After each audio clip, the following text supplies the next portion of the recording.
السلام علیکم ورحمۃ اللہ وبرکاتہ۔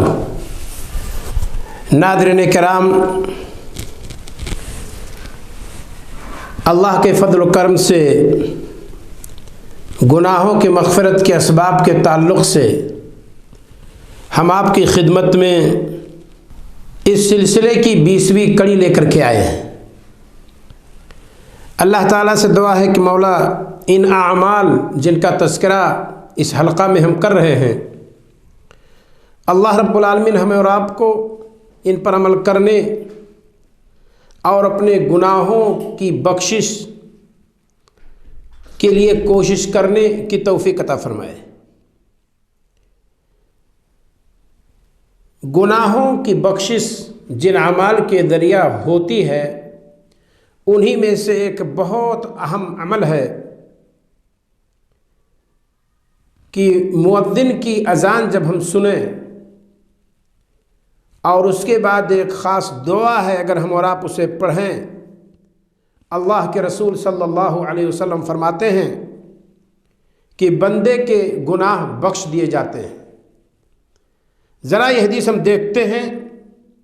صحیح مسلم کی روایت ہے، حدیث کا نمبر ہے 877۔ اسے آپ دقت کے ساتھ دیکھنا چاہیں گے،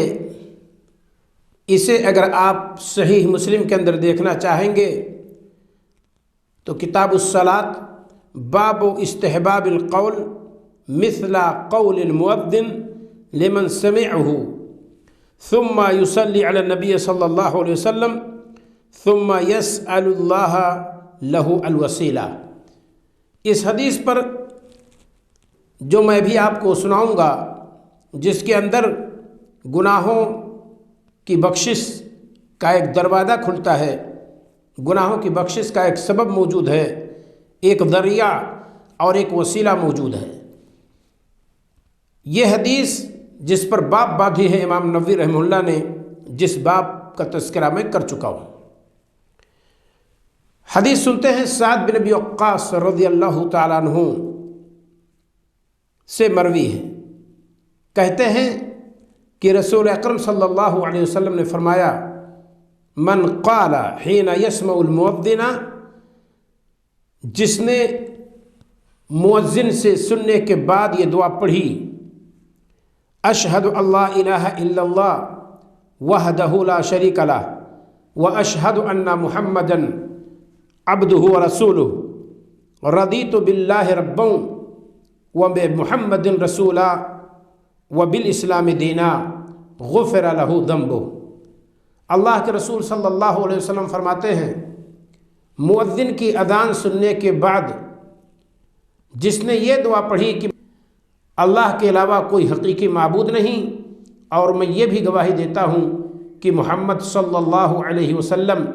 اللہ کا بندہ اور اللہ کا رسول ہیں، نیز یہ بھی اعلان کیا اس نے، رضیت باللہ ربا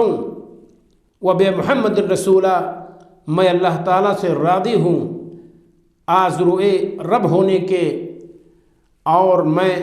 محمد صلی اللہ علیہ وسلم سے راضی ہوں رسول ہونے کی حیثیت سے، و بالاسلام دینا، اور میں دین اسلام سے راضی ہوں دین ہونے کی حیثیت سے۔ اللہ کے رسول صلی اللہ علیہ وسلم فرماتے ہیں، غفر لہ ذنبہ، اس کے گناہ بخش دیے جاتے ہیں۔ تو یہ ایک بہت اہم عمل ہے۔ عام طور پر ہم اور آپ سستی برتتے ہیں اور مؤذن کی اذان سننے کے بعد اس دعا کو نہیں پڑھ پاتے ہیں۔ ہمیں اور آپ کو چاہیے کہ ہم اس دعا کو پڑھیں تاکہ اپنے دامن کو اس دعا کے جو خیرات و برکات ہیں، اس پر جو اللہ رب العالمین نے اجر و ثواب رکھا ہے، اس سے ہم اپنے دامن کو بھر سکیں اور اس طرح کے اجر و ثواب کو ہم اپنے دامن میں سمیٹ سکیں۔ دوسری حدیثوں کو دیکھتے ہوئے یہ بات کہی جا سکتی ہے کہ رسول اکرم صلی اللہ علیہ وسلم فرماتے ہیں، جس نے اذان سن لی اور ویسے جواب دیا جیسے مؤذن نے کہا، سوائے حی علتین کے کہ اس کے جواب میں اس نے کہا لا حول ولا قوت الا باللہ، اور اس کے بعد میرے لیے درود و سلام، پھر میرے اوپر اس نے درود و سلام پڑھا اور میرے لیے وسیلہ کی دعا کی، اللہ کے رسول صلی اللہ علیہ وسلم فرماتے ہیں حلت لہ شفاعتی یوم القیامہ، بروز قیامت میری سفارش کی گنجائش اس کے حق میں ہو گئی۔ تو اس دعا کی یہ فضیلت ہے، اس میں کوئی شک نہیں۔ لہذا بندہ اذان سنے اور کسی کام میں مشغول ہو تو کام کو ترک کر دے، یا یہ ہے کہ کسی ایسے کام میں لگا ہے جو کام اس کو جواب دینے سے نہیں روک سکتا ہے، تو کوئی حرج نہیں ہے، اور بندے کو چاہیے کہ اس کے بعد یہ دعا پڑھے، اس کے گناہ بخش دیے جائیں گے۔ اللہ رب العالمین ہم اور آپ کو اس کار خیر کی توفیق عطا فرمائے مولا۔ السلام علیکم ورحمۃ اللہ وبرکاتہ۔